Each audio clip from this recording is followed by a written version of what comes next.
नारी माना मैं अबला, मैं कमजोर, पता नहीं कितना प्रकार की मन में भावना आ जाता है। लेकिन एक बात मुझे ये समझ में नहीं आता है, जिसके गर्भ से पुत्र पैदा जन्म लेता है वो सबल बन जाता है, उसकी माँ अबला कैसे हो सकती है? नहीं हो सकती है। क्यों? आज के कुछ साल पहले आपको याद होगा कि जम्मू कश्मीर में जब हमारा बाबा अमरनाथ की यात्रा प्रारंभ हुआ, तो जैसे तीर्थ यात्री सब जाने लगे, तो जाने के क्रम में कुछ लोगों के मन में आया कि मैं भी कुछ सेवा करूंगा। जैसे आप यहाँ यज्ञ कर रहे हैं, तो कई लोगों के मन में आया होगा कि मैं जल सेवा करूंगा, किसी को लगा होगा मैं प्रसाद सेवा करूंगा, किसी को लग रहा होगा मैं वस्त्र सेवा करूंगा, किसी को लग रहा होगा जो भी जिसके हृदय में भाव आया होगा जग भगवान की मैं सेवा करूंगा। तो कई लोग अन्न लेकर दौड़े, कई लोग धन लेकर दौड़े, कई लोग व्यवस्था लेकर दौड़े। क्यों? जो तीर्थ यात्री जा रहे हैं उसकी सेवा करूंगा तो मुझे कुछ पुण्य मिलेगा।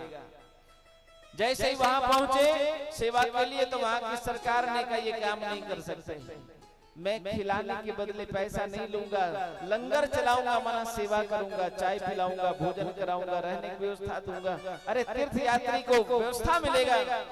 बोला नहीं कर सकते। क्यों? तुम्हें यह जमीन ही नहीं मिलेगी।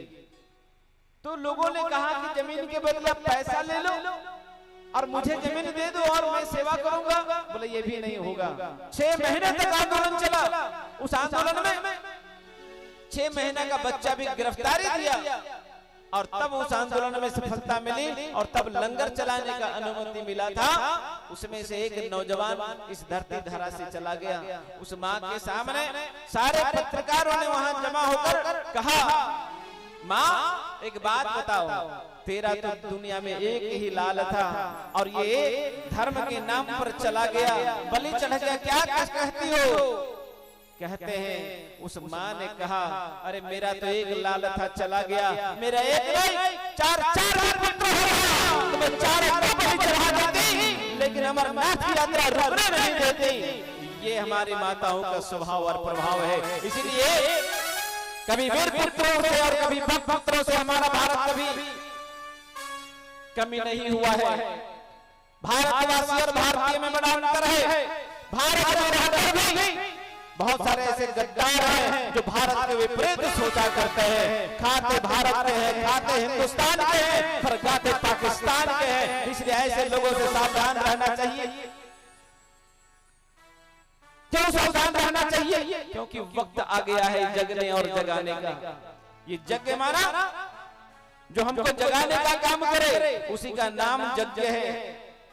अभी कुछ साल के अंदर ही आपको याद होगा द कश्मीर फाइल आया था कि नहीं? आप लोगों में से कई लोगों ने देखा होगा। और एक बार द कश्मीर फाइल समाप्त नहीं हुआ। अभी कौन सा एक नया पिक्चर आ गया? केरला स्टोरी। केरला स्टोरी कई लोग मना कर रहे हैं, नहीं देखना, नहीं जाना, लेकिन मैं इस व्यास गाते से कहता हूं केरला स्टोरी जरूर देखने जाना और देखना, जरा ताली बजाकर स्वागत करना। लेकिन खाली देखना नहीं, तुम जगने का भी काम करना। क्यों?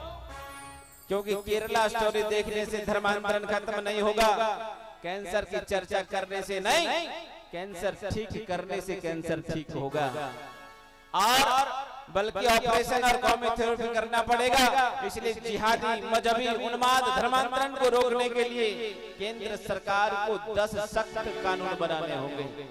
बोला कौन सा कानून बनाने होंगे? बोला एक देश में एक दंड संहिता होना चाहिए, एक देश में एक कर संहिता होना चाहिए, एक देश में एक चुनाव संहिता होना चाहिए, एक देश में एक पुलिस संहिता होना चाहिए, एक देश में एक न्यायिक संहिता होना चाहिए, एक देश में एक नागरिक संहिता होना चाहिए और एक देश में एक जनसंख्या नियंत्रण कानून बनना चाहिए। क्यों? सरकार ने एक बार कह दिया हम दो हमारे दो, तो सभी ने मान लिया हम दो हमारे दो, लेकिन कुछ लोगों ने नहीं माना। क्यों? कहा हम दो हमारे दो ये हिंदुओं के लिए है, अल्लाह दिया तो आने दो ये हमारे लिए है। जयराम जी की बोलना पड़ेगा। हिंदू लोग एक शादी करता है तो उसमें परेशान रहता है, दूसरी शादी कर ले तो कानून डंडा चला देता है, तीसरा शादी करे तो मत पूछो जेल के अंदर वो चला जाता है। लेकिन मियाँ जी तो बिल्कुल नंबर पे नंबर लगाए जा रहे हैं।